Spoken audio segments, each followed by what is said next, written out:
Ada pertanyaan yang mengemuka di sejumlah media sosial.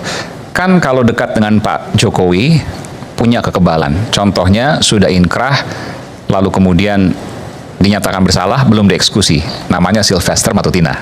Tapi kenapa Emmanuel Ebenezer yang dekat dengan Pak Jokowi, itu dalam tanda kutip, kok bisa kebobolan, ketangkap? Sebelum saya ke Bung Semar, saya ingin ke Bung Said dulu. Silakan. Anda punya jawaban apa, Bung Said? Atau analisis apa? Atau nggak ada apa, memang ini biasa aja?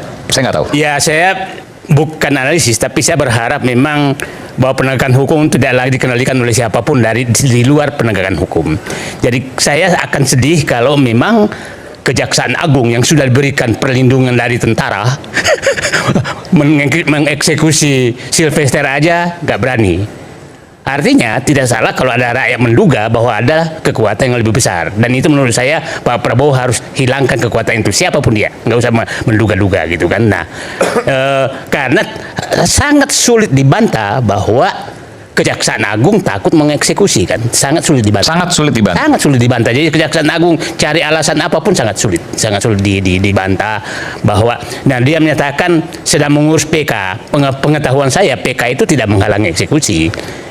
Dan sudah dikatakan juga oleh Kapus Penkum waktu itu. Ya, jadi saya menurut saya bersih-bersih Pak Prabowo ini kalau ini tidak diselesaikan, ini kan kasus tidak terlalu besar sebenarnya. Ya malah kalau saya saudaranya Sylvester, saya menyatakan udahlah, demi bangsa dan negara, demi penegakan hukum, masuklah, bahwa di dalam itu 1 hari 2 hari ada apa ya itu ini demi bangsa dan negara gitu. Menurut saya ya, karena kasihan kejaksaan, tapi saya juga kasihan kejaksaan. Masa sih kejaksaan mengorbankan diri hanya untuk 1 orang? Lembaga loh. Jadi lewat forum ini ya Jaksa Agung sehebat-hebatnya Bapak menangkap Reza Khalid, tapi tidak berani mengeksekusi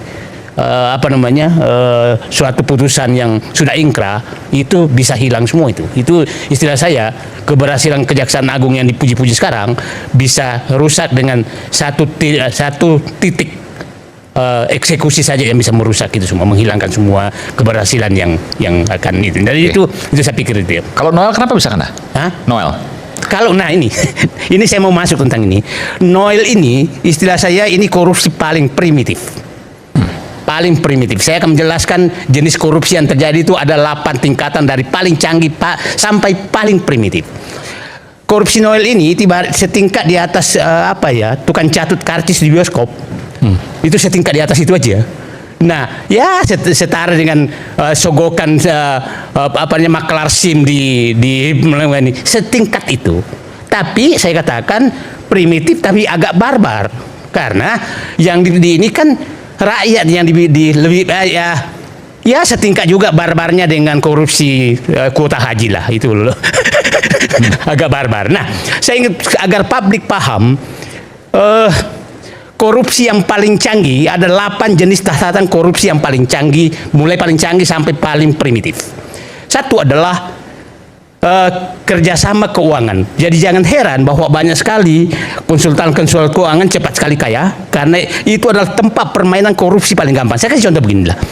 Umpamanya BUMN butuh modal dari luar, maka berebutlah konsultan keuangan datang dengan berbagai tingkat suku bunga dan lain-lain, dan tidak bisa dibantah. Coba, itu bisa triliunan dan kita tidak tahu berapa kickbacknya. Kita nggak pernah bisa tahu. Nah, kita tahu semua teman-teman yang agak kaya raya itu di Indonesia sebagian besar bergerak di situ. Jadi maksudnya konsultan keuangan datang, lalu kemudian lembaga donor ngasih uang.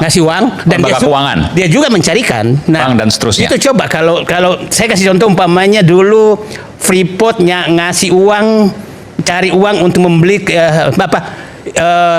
Inalum mencari uang untuk BUMN mencari uang untuk membeli saham Freeport dengan bunga 5,8%. Itu kan tergantung mainnya. Nah, itu banyak sekali terjadi di BUMN.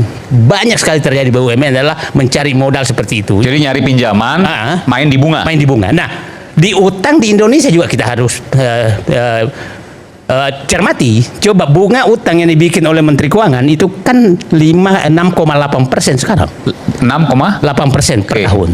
Nah, negara lain 2-3%. negara. Negara-negaranya setara sama kita. Oke. Ya. Nggak ada yang di atas 6,8. Kita 6,8. Nggak ada yang di atas 6,8 Nggak ada. negara lain. Nggak ada. Tidak ada. Tidak ada, sepengetahuan saya. Nah, paling menarik kemarin tuh lelang utang untuk Kangaroo Bond, yaitu bermata uang Australia. Australia mengeluarkan utang itu bunganya selisihnya dengan kita tuh 1% dengan mata uang yang sama. Nah, coba bayangkan, ini juga bisa sumber korupsi yang susah sekali dibuktikan. Saya katakan ini paling rumit, paling susah dibuktikan. Nah, contoh Dengan umpamanya adanya bunga yang lebih tinggi, Ya. maka negara membayarkan lebih mahal pasti. jauh lebih mahal. Rakyat yang membayar. Dan dugaannya ada sesuatu di situ. Nah, maksud saya kalau mau korupsi di situ paling susah dibuktikan. Kalau ada korupsi. Kalau ada korupsi di situ Oke. paling susah dibuktikan. Nah, yang kedua itu adalah coba berkali-kali Menteri Keuangan tuh menarik utang sangat melebihi kebutuhan sampai 400 triliun, 300 triliun, melebihi kebutuhan. Artinya bisa aja terjadi negosiasi. Cepat ambil dong utang saya. Uang saya kan lumayan 1 bulan di dalam, kalau 6% tinggi sekali. Nah, itu yang pertama. Yang kedua adalah Sebelum pertama dulu ini karena bicara ini ada komentar nggak soal itu? Karena ini agak serius nih. Oke. Halo teman-teman, kembali lagi bersama saya di channel ini. Teman-teman, kita telah menyaksikan sebuah cuplikan video yang dimana teman-teman masalah Sylvester ini yang masih bergulir di media sosial teman-teman. Dan kita tahu bahwa Sylvester ini ya hari ini dia sidang di pengadilan teman-teman. Ya atas tindakan yang dilakukannya kepada Pak JK, ya atas fitnah dan juga pencemaran nama baik. Nah, tentu dalam hal ini teman-teman, kalau kita melihat Sylvester ini ya akhir-akhir ini dalam keadaan yang pemulihan, yang dimana beberapa hari yang lalu dia dalam keadaan sakit. Nah, tentu dalam hal ini teman-teman, masyarakat Indonesia dan kalangan-kalangan tertentu menunggu Sylvester ini untuk dipanggil dalam pengadilan dan juga dieksekusi di sana. Nah, tentu dalam hal ini teman-teman ya banyak sekali ya tuai komentar-komentar masyarakat Indonesia kepada Sylvester tentang kasus yang dilakukannya ini teman-teman, di mana 2009 yang lalu, tahun 2019 yang lalu ya dia melakukan hal-hal yang memang tidak pantas sebenarnya dia lakukan teman-teman ya, atas yang dia lakukan kepada mantan ya Presiden Republik Indonesia itu Bapak Yusuf Kala.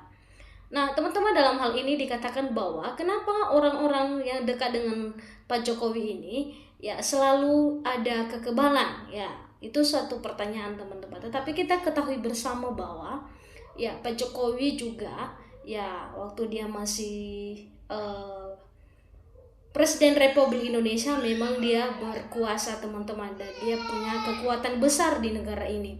Nah, saat dia lengser dari jabatannya sebagai Presiden Republik Indonesia, maka Pak Jokowi itu tidak lagi ada apa-apanya. Nah, tetapi sejauh ini kita melihat Pak Jokowi masih ya sangat berpengaruh di negara ini. Nah, seperti yang kemarin kasus yang saat sudah heboh ya tentang kasus ijazah Pak Jokowi, yang dimana yang membelanya adalah salah satu Sylvester dan ada yang lainnya juga ya, itu adalah relawan dari Pak Jokowi tersebut. Tetapi Sylvester ini ya kena lagi teman-teman ya masalah kasus yang dia lakukan kepada Bapak Yusuf Kala teman-teman. Ya tentu dalam hal ini menuai komentar-komentar dan geram dari masyarakat teman-teman, yang dimana ya saat ini lagi dalam keadaan ya negara kita tidak baik-baik saja, apalagi ya yang dilakukan oleh seorang korupsi yang dikatakan Manuel ya, itu behavior ini ya dilakukan kenapa ya dia yang orang-orang yang terkait dengan Pak Jokowi ini memiliki kekebalan. Nah itu suatu pertanyaan yang besar teman-teman. Ya, karena Pak Jokowi kita tahu bahwa dia ada juga kekebalan di negara ini, teman-teman. Nah, di sini ada komentar masyarakat Indonesia dikatakan bahwa malah lebih makin seru. Ya, kalau tidak dibayar pasti ada di atasnya yang perintah jaksa patut diusut polisi. Nah, artinya di situ bahwa ya kita sebagai masyarakat Indonesia kita harus melihat ya bagaimana nanti ya tindakan-tindakan yang dilakukan oleh kejaksaan ini atas yang orang-orang yang dilakukan oleh Pak Jokowi ini, ya termasuk si Filister dalam hal ini teman-teman. Dikatakan lagi ya, penjarakan ya bunganya karena ada di finish 6 tahun, ya berarti 6 tahun tambah jadi 12 tahun. Ya, karena dia seharusnya muak penjara, kok keliaran seolah-olah orang bersih padahal narapidana.